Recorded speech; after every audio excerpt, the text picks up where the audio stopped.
भारत में पेट्रोल की जगह एथेनॉल को बढ़ावा देने का बड़ा सपना क्या अब मुश्किल में पड़ गया है?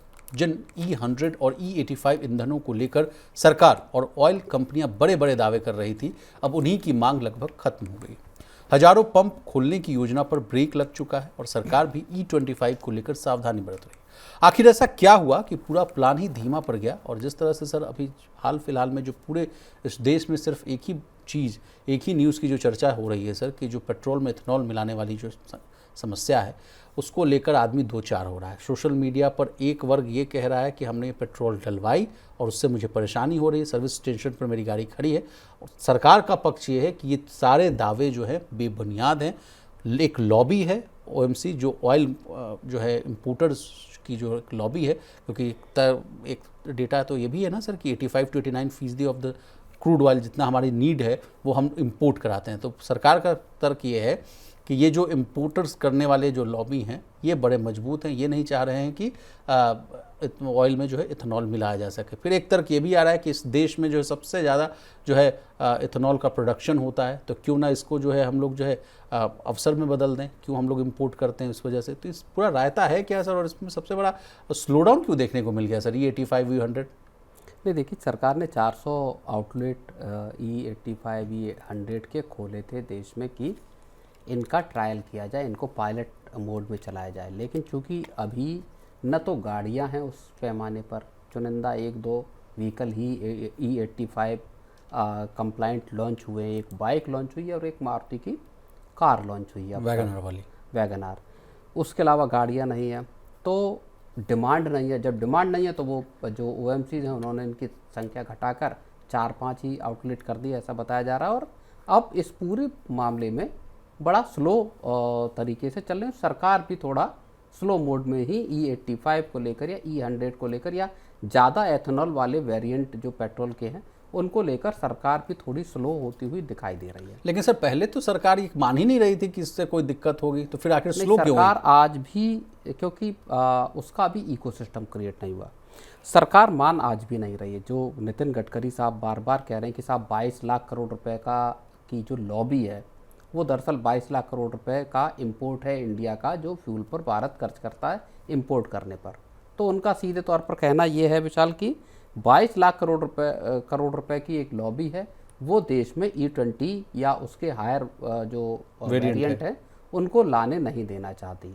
लेकिन ये एक सतही आर्गुमेंट ज़्यादा जान पड़ता है, इसलिए क्योंकि तमाम लोग जो हैं वो बार बार अपनी गाड़ियों की स्थिति को, या मैकेनिक खुद इन बातों को ज़मीन पर ये बता रहे हैं कि साहब गाड़ियों के जो फ्यूल टैंक हैं उससे लेकर जो तमाम तरह के जो पार्ट हैं इंजन से जुड़े हुए उनमें इसकी वजह से दिक्कतें आ रही हैं। तो तमाम लोग जब इस बात को कह रहे हैं, सरकार के पास कोई ऐसा डेटा नहीं है, ना ज़मीन पर सरकार ने उस स्थिति को चेक किया। मान लीजिए किसी व्यक्ति ने बताया क्या उसकी गाड़ी की उस तरह से चेकिंग हुई।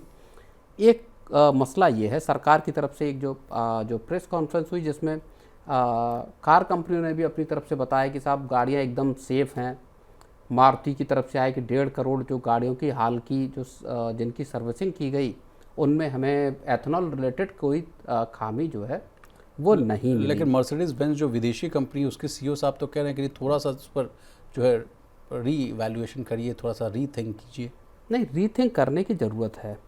और उसमें भी कई जो एक्सपर्ट हैं उनका कहना है कि देखिए, एक तो एथेनॉल में एनर्जी कंटेंट जो है वो पेट्रोल, प्योर पेट्रोल के मुकाबले E20 वाले में उसमें 35% का कम जो है वो एनर्जी कंटेंट होता है। जब एनर्जी कंटेंट आपका कम है, इसका मतलब आपको ज़्यादा फ्यूल की ज़रूरत पड़ेगी, क्योंकि वो माइलेज कम देगा। तो माइलेज जब आपका कम मिल रहा है, तो जब वो माइलेज, और ऐसा माना जा रहा है कि 7-8% के आसपास माइलेज यहाँ से घटता है। तो अब अगर माइलेज घट रहा है तो इसको आपका प्राइस वही है। फ़ायदा क्या हुआ आपके कहना चाह रहे हैं? 102 रुपये 100 रुपये के आसपास अगर तेल का दाम है, पेट्रोल का दाम है, और आपका 7-8% का माइलेज घट गया, प्लस मेंटेनेंस का खर्च। मान लीजिए गाड़ियों में जो 2023 से पुरानी गाड़ियां हैं, जिनको सरकार कह रही है 2023 का कट डाउन है साहब, उसके बाद की तो सब गाड़ियां E20 कंप्लाइंट बनी हुई हैं, उनमें है। लेकिन जो 2023 से पहले की गाड़ियां, उनका क्या होगा? उन गाड़ी वालों की गाड़ियां खराब भी हो रही हैं, माइलेज तो कम हो ही रहा है। तो जब माइलेज आपका कम हो रहा है तो उसकी भरपाई किस तरह से होगी? 7-8% आप दाम उतना ही ले रहे हैं, और जो मेंटेनेंस का खर्च पड़ रहा है उसकी भरपाई कौन करेगा? तो देखिए, एथेनॉल ब्लेंडिंग एक उचित तर्क है, होना चाहिए, उसको आप लेकर आइए, उसको आप नहीं, ये भी तर्क दिया जा रहा है कि ब्राजील और दूसरे देशों में देखिए ना, वहाँ पे तो सब ब्राजील में डिफरेंशियल प्राइसिंग भी है। और अगर डिफरेंशियल भारत में पेट्रोल्स भी हैं। E85 का को अगर आप 82 रुपये में कर रहे हैं और 20 रुपये आपने कम कर दिया, जो नॉर्मल पेट्रोल है, जो 85 प्योर पेट्रोल है वो 102 रुपये का है, और आपने E85 को 82 का कर दिया, तो एक्सपर्ट्स ये कहते हैं कि इस तेल का दाम आपको 52 से 63 रुपये के आसपास करना चाहिए। मतलब और 20 रुपये कम कीजिए। बिल्कुल, तब ये आपके लिए वायबल होगा, क्योंकि अदरवाइज इसमें आपका माइलेज उतना कम हो जा रहा है कि आपको वो आपके लिए उतनी बचत नहीं है, उसमें वायबल ऑप्शन नहीं है। तो कोई फ्लैक्स फ्यूल की गाड़ी कोई क्यों खरीदेगा अगर आपको वहाँ वायबिलिटी नज़र नहीं आएगी? दाम गाड़ी का पहले ज़्यादा है भाई, फ्लैक्स फ्यूल वाली आप गाड़ी खरीदेंगे उसकी कीमत ऑलरेडी ज़्यादा है।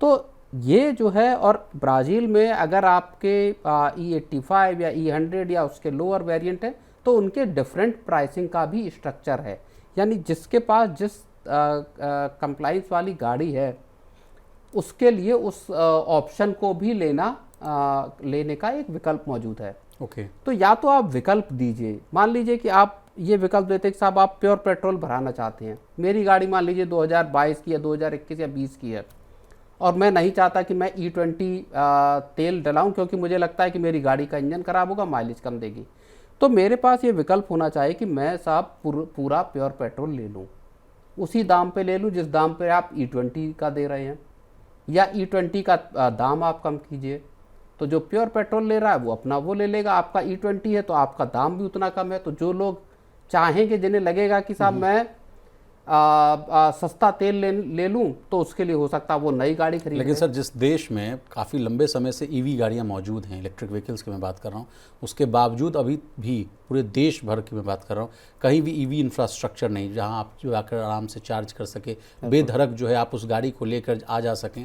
तो सर, वहाँ ऐसी बातें करना कि एक ही पेट्रोल पंप पर आपको 5-10 तरह के ऑप्शन मिलेंगे कि ये प्योर है, इसमें 25% की मिलावट, इसमें 85% की मिलावट है, ये तो एकदम 100% गन्ने का रस ही है, तो ऐसा मुमकिन हो पाएगा सर कि हाँ, ईवी का तो एक इंफ्रा डेवलप ही नहीं हो पाया, और 5 तरह के ऑप्शंस होना, अलग अलग प्राइसिंग होना, उसके मैनेजमेंट। ये हमारी एक खामी है देश की कि साहब पहले आप प्रोडक्ट लाते हैं, उसके बाद इंफ्रा तैयार करते हैं। होना इसका उल्टा चाहिए, पहले आप उसका इंफ्रा तैयार कीजिए, उसके बाद आप प्रोडक्ट लेकर आइए। कार पहले आ गई, इंफ्रा था नहीं। ईवी के साथ भी यही है, ईवी का इंफ्रास्ट्रक्चर हाईवेज पर कहीं नज़र नहीं आता। किसी को अगर 400-500 किलोमीटर वन गो में जाना हो तो उसके लिए बड़ी मुश्किल है, नाइटमेयर हो जाता है कि आप साहब गाड़ी चार्ज कहाँ करेंगे। तो आपको, सरकार को अपने इनिशिएटिव, चूँकि आप लेकर आना चाहते हैं, उसके बाद लोग इन्वेस्ट करेंगे। आपकी नॉर्मल पेट्रोल जो व्हीकल है उसके, या डीजल व्हीकल है उसके मुकाबले ईवी महंगी है। तो जब कोई व्यक्ति अपनी पेट्रोल गाड़ी छोड़कर ईवी लेगा तो उसके लिए उसको ज़्यादा इन्वेस्टमेंट की ज़रूरत होगी, लेकिन आप उसको इंफ्रा तो बना के दीजिए। सेम सिचुएशन आपकी E85 या E100 या ज़्यादा उसके एथेनॉल वाले वेरिएंट के लिए है। पहले आप आउटलेट खोलिए, उनको तैयार कीजिए, पूरा एक रेंज बनाइए, ऑप्शंस अलग अलग दीजिए। हायर एथेनॉल ब्लेंड वाले पेट्रोल के लिए आप सेपरेट पेट्रोल पंप खोल सकते हैं, सरकार उनको तैयार कर दे कि साहब यहाँ आपको 4-5 तरह का पेट्रोल मिल जाएगा, आपका जो वेरिएंट है उसके हिसाब से आपको पेट्रोल मिल जाएगा। सरकार अपना चलाए या OMCs अपने चलाएं, हो सकता है कुछ वक्त उनमें वायबिलिटी ना आए, कुछ वक्त उनमें उतनी प्रॉफिटेबिलिटी ना आए, लेकिन आप ऑलरेडी प्रॉफिट तो फ्यूल बेचकर पेट्रोल कंपनियों को हो ही रहा है। आप अगर 5-6 साल का हिसाब उठाकर देकर, हम लोगों ने डिस्कस भी इस बात को किया। जी जी। चलिए सर, कार और ऑटो मेकर्स की बात हो रही तो सर कैफ़े 3 नॉर्म्स को भी इस चर्चा में शामिल करते हैं। उस पर भी आपका क्या टेक है सर? अगले साल 2027 से इसको लागू करने की बात कही जा रही है, उसमें भी 2-3 पॉइंट्स हैं। पहली बात है कि कैफ़े 3 नॉर्म्स आएंगे तो गाड़ियाँ महंगी हो जाएंगी, ऑटो मैन्युफैक्चरर्स के लिए जो है एक समस्या हो जाएगी कौन सी गाड़ी डेवलप करनी, क्योंकि उसके लिए लार्ज इंफ्रा की ज़रूरत पड़ती है। पूरा उस हिसाब का इंजन कैसा होगा, मैकेनिज्म कैसा होगा, उसके काम करने लायक कामगार हैं भी या नहीं, हाइब्रिड व्हीकल बनाएं कि क्या फ्लैगशिप फ्यूल वाले व्हीकल्स बनाएं, तमाम तरह के अड़चन है। फिर गाड़ी की लंबाई चौड़ाई इस तरह का भी पचड़ा है सर। तो कैफ़े 3 नॉर्म्स आएगा तब क्या इस ऑटो सेक्टर में क्या नहीं, देखिए कार कंपनियां तो फिर भी इन्वेस्टमेंट या उनका जो केपेक्स है उसको झेल सकती हैं। एक बार बड़ी पूंजी है, कार कंपनियां जो ऑटो मेकर्स हैं अच्छी खासी पूंजी उनके पास होती है, क्योंकि बार बार आपको अलग अलग मॉडल लेकर आने होते हैं। साल में 1-2 मॉडल हर कार कंपनी जो मशहूर हैं, जो लोकप्रिय हैं, वो लेकर आते हैं। असली सिरदर्द या असली बोझ जो पड़ता है वो आम आदमी पर पड़ता है, जिसके लिए इतनी तेज़ी से पॉलिसीज़ चेंज हो रही हैं कि उसको अपने बजट को बचाना। या कारों की कीमत देखिए, शुरुआत कहाँ से हुई? शुरुआत हुई BS6 गाड़ियों के आने से। जब BS6 गाड़ियाँ आई तो BS4 के मुकाबले उनके दाम बहुत ज़्यादा थे। लोगों का अचानक से बजट बढ़ा BS6 गाड़ियों को खरीदने के लिए, और उसके बाद से जो चक्का चला आपका अलग अलग तरह के पॉलिसीज़ को लेकर आने का सरकार का, उसमें फिर आप कैफ़े 3 नॉर्म्स को जोड़ दीजिए, जिसमें माना जा रहा है कि अब जो 2 व्हीलर हैं उनके लिए कैफ़े 2 नॉर्म सरकार लेकर आना चाहती है।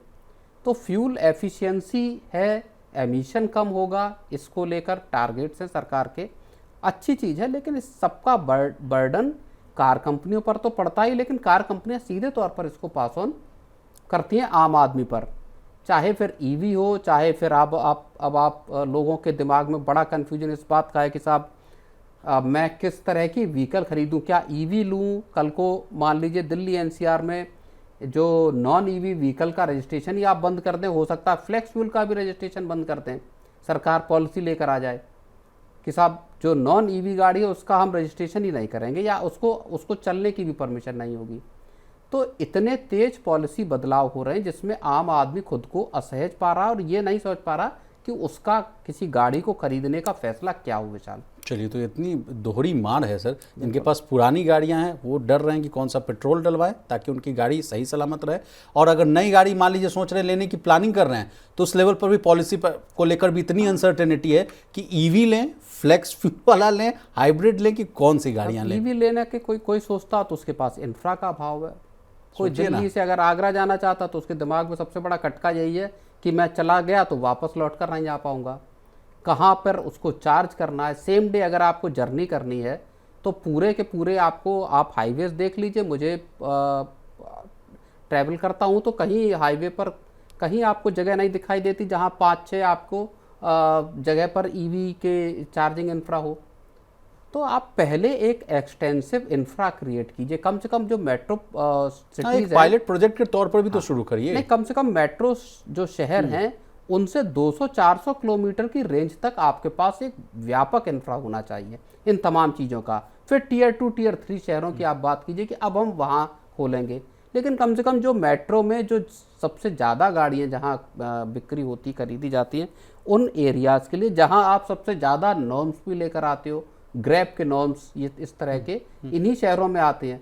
तो वहाँ अगर कोई आदमी शिफ्ट करना भी चाहता है ईवी के लिए तो उस शहर से 300-400 किलोमीटर की रेंज में कम से कम आप पर्याप्त संख्या में स्टेशन चार्जिंग के या फ्यूल फिलिंग स्टेशन तो दीजिए। जैसे आप इसका एक उदाहरण रूप समझना चाहे, जैसे दिल्ली में मेट्रो चलती है सर, तो पहले दिल्ली में अच्छे से मेट्रो चला लीजिए, उसके बाद फिर पटना हो गया, लखनऊ हो गया, उसके बाद जैसे सरकार ने रैपिड रेल शुरू की, नमो रेल शुरू की दिल्ली से मेरठ तक की। ओके, आपने दिल्ली की पूरी पेरीफेरी को कवर कर लिया। अब आपने एक 100 किलोमीटर दूर के एक शहर को टारगेट किया कि अब हम यहाँ तक रैपिड एक रेल चलाएंगे, और अब उसको 4-5 रैपिड रेल और चलाने की बात है। तो इंफ्रा को इस तरह से बढ़ाने की कोशिश पहले की जानी चाहिए, उसके बाद आप ग्राहकों से या आम आदमी से उम्मीद कीजिए कि साहब ये अब इसमें इन्वेस्ट करेंगे। हाँ, इन्वेस्ट करेंगे और इसको एक्सेप्ट करेंगे सर, एक्सेप्ट करेंगे।